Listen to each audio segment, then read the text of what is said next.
Praise the Lord. ஆண்டவராகிய இயேசு கிறிஸ்து நாமத்தினாலே உங்களை யாவருக்கும் என்னோட அன்பின் வாழ்த்துக்கள். இந்த பெதேஸ்தா எழுப்புதலின் ஊழியத்தில் கர்த்தருடைய வார்த்தையை பகிர்ந்து கொடுப்பதில் எனக்கு மிகுந்த சந்தோஷம்.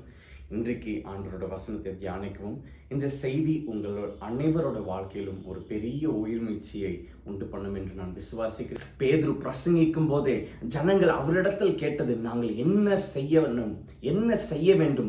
அவர்கள் உடனே இருதயத்தில் குத்தப்பட்டவர்களாய் பேதுரு சொல்கிறார், நீங்கள் மனம் திரும்பி இயேசு கிறிஸ்துவின் நாமத்தினாலே ஞானஸ்தானம் எடுங்கள் என்ற அந்த சத்தியத்தை அவர் போதிக்கிறார். இன்றைக்கு ஆண்டவர் நம்மோடு தெளிவாய் பேசுகிறது என்னவென்று சொன்னால், உங்க மூலியமா தான் உங்க தனிப்பட்ட எழுப்புதல் தேசத்தின் எழுப்புதலாய் மாறி, சபையின் எழுப்புதலாய் மாறி, உங்க மாவட்டங்கள், உங்கள் மாநிலங்கள், நீங்கள் வசிக்கிற தெருவுகளில் தேசத்தின் எழுப்புதல் பரவ போகிறது. அதற்கு அடியாளம் அஸ்திபாரம் யார் என்று சொன்னால், ஏதோ ஒரு மூலையில் உட்கார்ந்து இந்த சத்தத்தை கேட்கிற உங்க மூலியமாய் உங்க தனிப்பட்ட எழுப்புதல் தேசத்தின் எழுப்புதலாய் உருவம் எடுத்து சபையின் மேலாக இந்த இந்தியா தேசம் இயேசுக்கு சொந்தமாய் மாறக்கூடிய நாட்களில் நீங்களும் நானும் நிச்சயமாய் வந்திருக்கிறோம். இது சீக்கிரத்தில் எழுப்புதலை பார்க்க வேண்டிய நாட்களாய் இருக்கிறது. உங்க மூலியமாய் கர்த்தர் பெரிய காரியங்களை செய்ய போகிறார். அதற்கு நீங்க செய்ய வேண்டிய ஒரே ஒரு காரணம் என்னவென்று சொன்னால், எழுப்புதலின் ஆரம்பமே நான் தான்.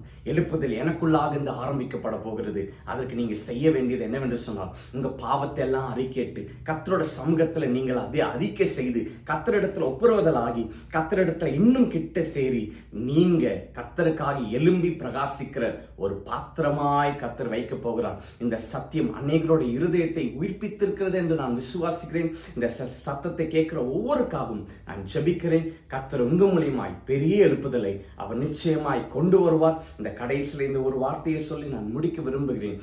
India for Jesus, Jesus for India. இந்த இந்தியா தேசம் இயேசுக்கு சொந்தமாய் மாறப்போகிறது.